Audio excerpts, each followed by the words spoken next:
खबर महिदपुर से, जहां भीम आर्मी द्वारा संविधान बचाओ यात्रा को लेकर राजेश वर्षी ने की प्रेस वार्ता। महिदपुर भीम आर्मी द्वारा संविधान बचाओ यात्रा और आजाद समाज पार्टी ने महिदपुर विधानसभा का प्रत्याशी घोषित करने पर महत्वपूर्ण चंद्रावती वाचनालय में की प्रेस वार्ता। महिदपुर भीम आर्मी द्वारा संविधान बचाओ यात्रा का महासभा आयोजन किया जा रहा है।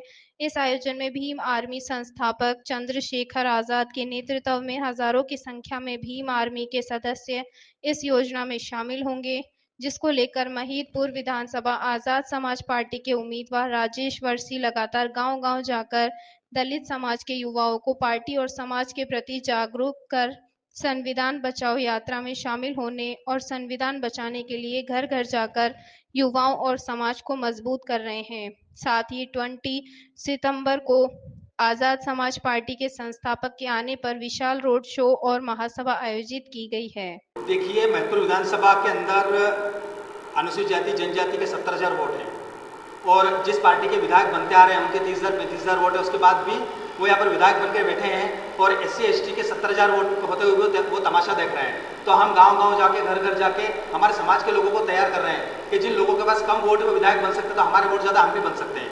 इस बात का संदेश हम गांव-गांव जाके प्रेडर करके लोगों को बताने का काम कर रहे हैं और पूरा समाज जनसंघ आजाद जी के साथ, भीम आर्मी के साथ, आजाद समाज पार्टी के साथ आने के लिए तैयार है। सर, राजनीति के अंदर आरक्षण है, राजनीतिक आरक्षण है संविधान के अंदर। तो हमारे बहुजन समाज के लोग आरक्षित सीट पर टिकट मांगते हैं। अगर राजनीतिक आरक्षण नहीं होता तो फिर कहाँ टिकट मांगते हैं? इसलिए हमारे लोगों को तैयार होना चाहिए हर सीट पर चुनाव लड़ने के लिए। इसलिए क्योंकि एक तो महदपुर मेरा निवास है, मैं महदपुर विधानसभा का हूँ, और दूसरी बात यह है कि आरक्षण के अंदर, संविधान के अंदर जो आरक्षित रिजर्व सीट होती है और जो सामान्य सीट होती है उसके ऊपर भी SC वाले चुनाव लड़ सकते हैं। वो तो हमें पता है। दोनों कांग्रेस और बीजेपी दोनों धन बल बाहुबल दोनों तरीके से चुनाव लड़ेंगे। क्या आपके पास धन बल बाहुबल दोनों हैं? देखिए सर, हम ज़्यादा दलबल या बाहुबल तो धनबल ज़्यादा तो हमारे पास नहीं है, लेकिन जो बहुजन समाज के युवा है वो मान सम्मान की लड़ाई के लिए सब आने को तैयार है मूवमेंट में और सब आजाद समाज पार्टी को मजबूत करने का काम कर रहे हैं। 20 तारीख को होने वाली आम सभा में अनुमानित कितनी जनसंख्या आएगी? 20 तारीख को सभा जो हम करने जा रहे हैं, जो यात्रा करने जा रहे हैं, उसका अनुमानित 50,000 लोगों को इकट्ठा करने का हमारा टारगेट है यहाँ पर। उसके बाद 20 तारीख को पता चल जाएगा कितने होते हैं। हमारे वॉलंटियर रहेंगे और हमारे बॉडीगार्ड भी उनके साथ रहेंगे उनकी सुरक्षा को लेके, क्योंकि गत दिनों उनके ऊपर जो हमला हुआ था बहुत निंदनीय था और उनकी सुरक्षा को लेके हमने पुख्ता इंतजाम कर रखे हैं। मध्य प्रदेश के अंदर संविधान पर जो प्रहार हो रहा है, सबसे पहले तो मैं मेरा परिचय देता हूँ। मेरा नाम राजेश वर्षी है और मैं आजाद समाज पार्टी मध्य प्रदेश का उपाध्यक्ष हूँ।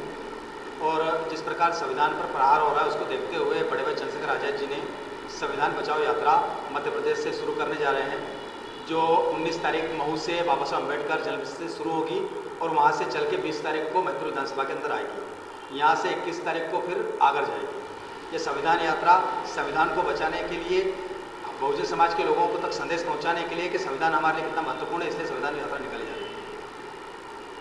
आपके ऊपर पूर्व में जैसे आपका थाने में प्रकरण हुआ था और आपको सुबह से शाम बिठा के भी रखा, लेकिन आपकी रिपोर्ट नहीं लिखी गई। ऐसी परिस्थिति में आप दलित शोषित लोगों के लिए कैसे न्याय करेंगे?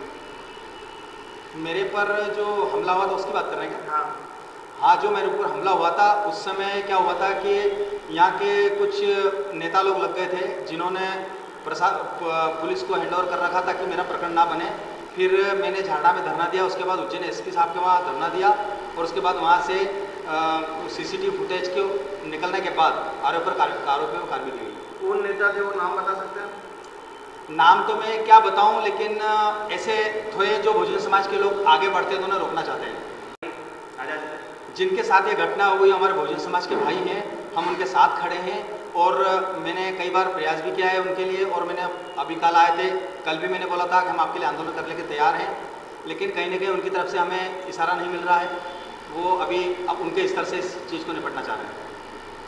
जिस नेता के द्वारा, फिर पार्टी का नेता जिसके द्वारा ये प्रताड़ित किया जा रहा है, उनके ऊपर भारतीय जनता पार्टी के सत्तारूढ़ विधायक बहादुर सिंह जी चौहान उनके पीछे लगे हुए हैं पूरी तरह से, क्योंकि वो समाज के उभरते हुए नेता थे, इसलिए उनके पीछे लगे हुए और उनके ऊपर जितने भी प्रकरण बने हैं सारे झूठे प्रकरण हैं। उसके लिए आगे की क्या तैयारी है आप लोगों? मैं तो उनके लिए, बीमारी में तो उनके लिए तैयारी करती, लड़ाई भी लड़ती, लेकिन वो बीमारी में छोड़ के कांग्रेस में चले गए। भीम आर्मी तो सभी समाज के लिए काम करती है, चाहे SC ST जनरल OBC किसी भी कास्ट का व्यक्ति हो, सभी के लिए काम करती है। और जहाँ भी अन्य अत्याचार का मामला होता है वहाँ भीम आर्मी जाती है।